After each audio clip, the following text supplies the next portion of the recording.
Hey everyone, and welcome back. Do you know most of us feel nervous to talk to the doctor? Sometimes we just sit quietly while our mother does all the talking. In today's video, let's watch a simple and caring conversation at the clinic that will make you feel more confident the next time you meet a doctor. Hello, doctor.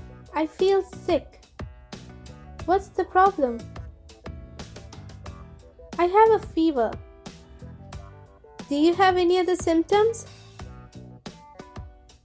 Yes, I also have a headache and a sore throat. How long have you been feeling like this? Since yesterday evening. Okay, don't worry.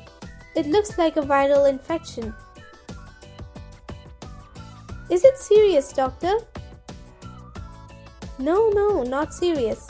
Take this medicine twice a day and drink plenty of water. Thank you, doctor. You're welcome. Get some rest and you'll feel better soon. Thank you.